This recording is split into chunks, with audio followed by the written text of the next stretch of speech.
Salut tout le monde. Donc aujourd'hui je refais la vidéo Dark Angel. C'est une série américaine en 44 épisodes sur 2 saisons, créée par James Cameron et Charles H. Higley en 2000. Diffusée en France dans la trilogie du samedi sur M6 à partir du 1er septembre 2001 au 30 novembre 2002.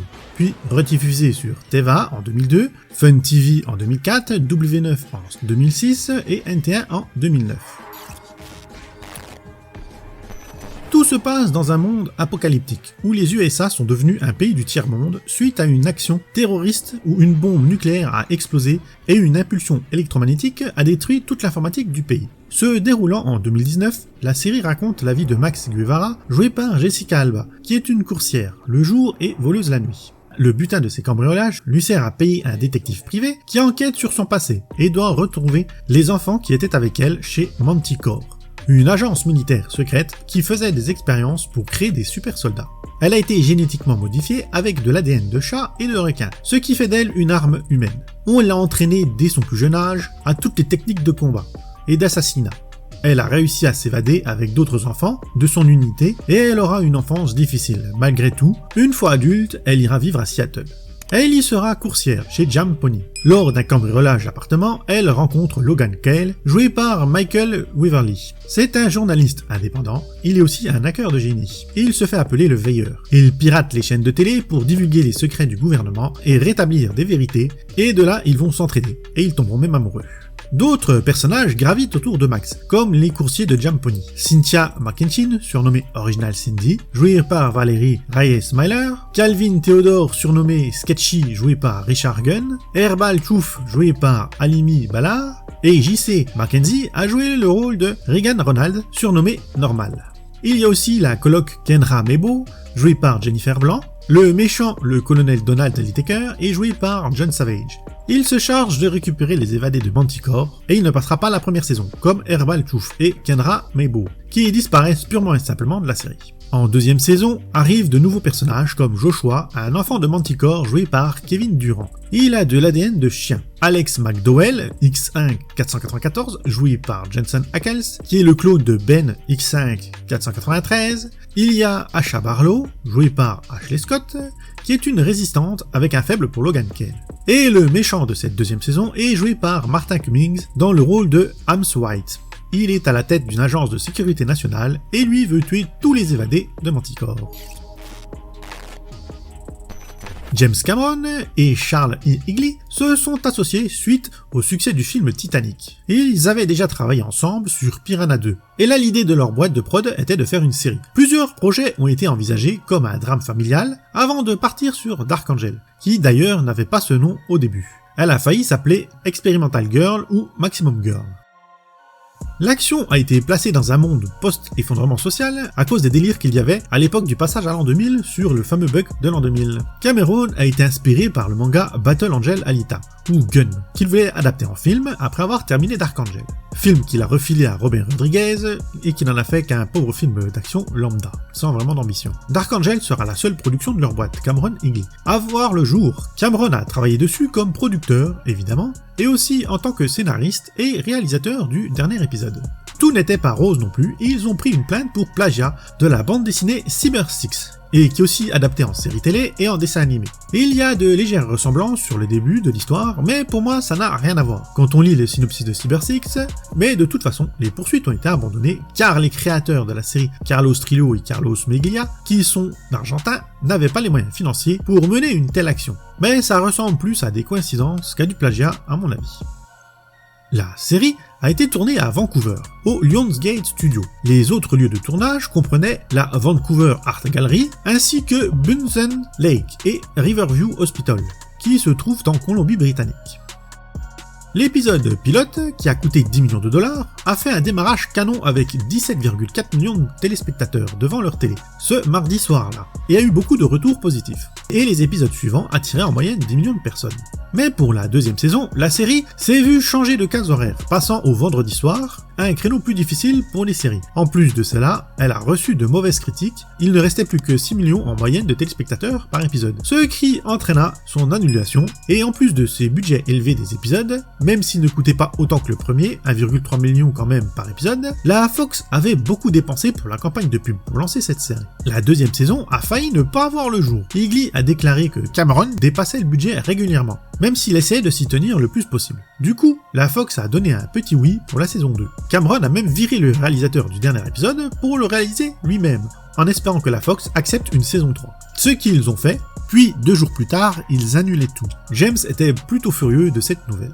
Et il y a eu d'autres raisons évoquées pour l'annulation de la série, à part son coût élevé qui venait principalement des décors et des effets numériques. La Fox voulait produire une autre série de science-fiction, Firefly, créée par Joss Whedon, qui était dans leur petit papier suite au succès de Buffy et Angel. Pour une raison mystérieuse, la Fox disait que les deux séries ne pouvaient pas exister en même temps. À part l'argent, il n'y a pas de justification à leur dire. Et le fait que Cameron était moins influent que Joss a dû aussi jouer dans la balance.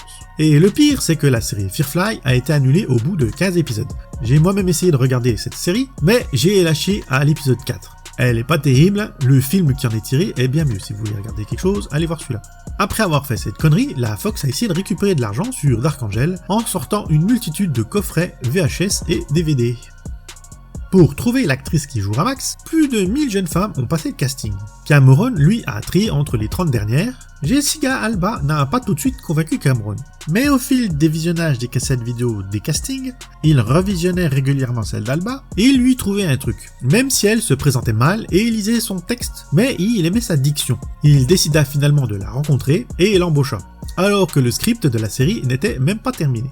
Ce qui aida Igli, car il s'est mis à écrire son script en fonction de l'actrice. Pour Jessica, c'était le début d'une année d'entraînement aux arts martiaux et à la gymnastique et au pilotage de la moto. La série était en concurrence directe avec une autre série qui portait presque le même nom, Angel, qui était sur la chaîne WB. Quelques critiques de magazines ont même parié quelle série aurait le meilleur taux d'audience. Sans spoil, Angel a gagné, lorsque Dark Angel a été déplacé à la case horaire du vendredi. La série a remporté plusieurs prix, dont le People's Choice Award pour la meilleure série dramatique en 2001, le 27e prix du public en 2001, le prix Eddie pour le montage du pilote, et en 2002 la récompense Léo pour la photographie. Jessica Alba a également reçu des critiques majoritairement positives, et plusieurs récompenses, comme en 2000 le 27e prix Saturn, en 2001 le prix du choix de l'adolescente de 2001. Charles H. Igli a expliqué dans les commentaires audio du DVD de Freak Nation ce qu'aurait dû être la saison 3. Donc il voulait réunir les deux intrigues, celle de la saison 1 Anticore et de la 2 Branding Cool, et ils auraient expliqué le lore de Dark Angel. Je vous affiche le texte à l'écran, mettez pause si vous voulez le lire, car c'est long et vraiment très perché je trouve. Cette idée a été utilisée dans le roman final de Dark Angel After the Dark. La moto de Max est une Kawasaki ZZR 250, où ils ont enlevé les logos et l'ont appelée Ninja, alors que dans la série, ils la font passer pour une 650 cm3, pour que le personnage de Max ait l'air plus badass. Mais Jessica Alba ne voulait pas conduire une aussi grosse moto, elle ne s'en sentait pas capable. Et sur la moto, on peut voir un clin d'œil mis là par les accessoiristes de la série à James Cameron. C'est sa date d'anniversaire qui sert de numéro d'immatriculation à la moto. Le frère de Jessica Alba, Joshua Alba, a un rôle dans la série, celui de Crit, un enfant X5 génétiquement modifié avec de l'ADN de chien. Pour le final de la série, la catcheuse Amy Dumas vient faire une apparition, mais lors d'une de ses scènes de combat, elle tomba sur la tête, se blessant à la nuque, ce qui lui valut d'arrêter sa carrière de catch pendant plusieurs mois. Sketchy, le collègue et ami de Max chez Jan Pony, a pour nom complet Calvin Simon Theodore, ce qui fait référence au personnage du dessin animé Alvin et les Chipmunks. Voilà la liste des acteurs qui sont passés en guest dans cette série. Donc on trouve John McDonald, Peter Shinkoda, Stephen Chang, Natasha Malf, Dahlia Blake, Michael Eklund, Tamo Penniket, Hiro Kanagawa, Jodelle Ferland, Grace Park, Fred Keating, Cameron Bright, Amy Dumas, John DeSantis, Jesse Hutch, Lauryn Lee Smith, Sam Winter et Joshua Alba.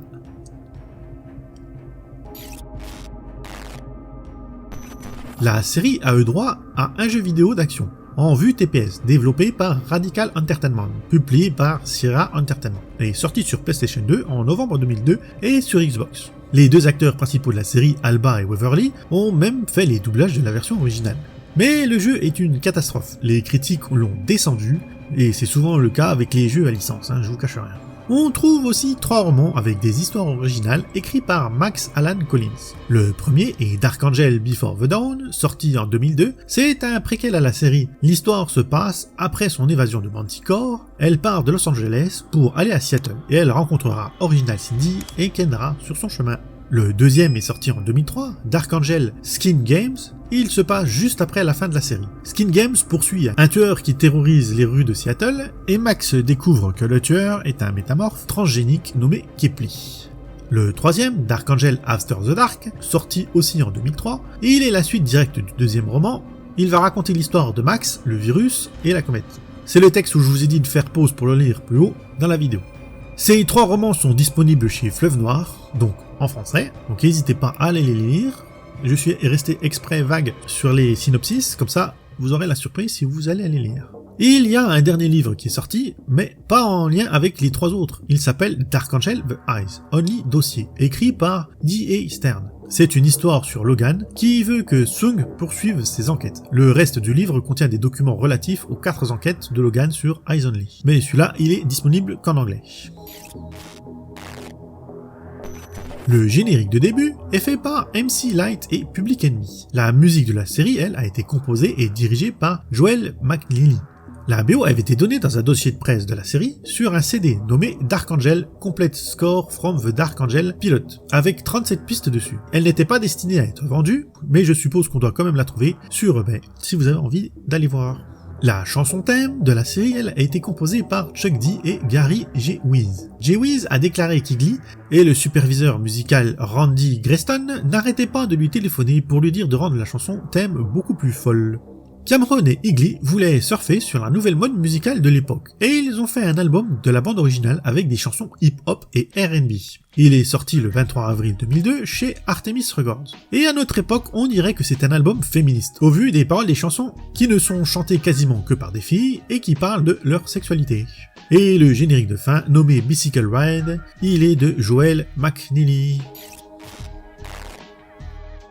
Pour les produits dérivés, on trouve un jeu de plateau X5 contre Manticore, quelques figurines de Max et sa moto et des t-shirts, des posters, rien de bien folichon. C'est pour ça que j'ai pas fait une rubrique dédiée à cela. Il n'y a pas assez de choses pour vraiment parler. Donc j'ai corrigé les conneries que j'avais dit sur la musique et complété les informations. Donc j'espère que cette vidéo vous plaira un peu plus. Je vous laisse me dire en com si la série a su prédire l'avenir ou pas. Ils ont réussi avec les drones, ça c'est sûr. Bon, la série est toujours bonne à regarder, même si du coup, elle se passe plus dans le futur, mais dans un passé devenu dystopique. Dommage qu'elle ait été annulée. Après, au vu de ce qu'ils voulaient faire, je sais pas si ça aurait vraiment rendu bien en live. Je trouve l'histoire là du fameux texte que je vous ai mis en pause là, vraiment perché avec leur comète et leur virus là. Enfin bref. Sinon, la série elle est disponible en DVD. Il y a plein de versions, c'est pas ce qui manque. Il y en a qui ont des prix complètement exorbitants, je vous mets les liens en description. Des moins chers. Mais à vous de bien choisir, parce que les qualités sont évidemment pas toutes pareilles. Sinon, n'oubliez pas les abonnements, les commentaires, les pouces, les partages. Il y a un Tipeee maintenant. Il y a aussi les abos soutiens, les super merci, pour ceux qui veulent soutenir la chaîne. En description, donc, il y a une playlist dédiée à la série, n'hésitez pas à aller voir ça. Et sinon, moi sur ce, je vous dis à une autre vidéo. Bye bye!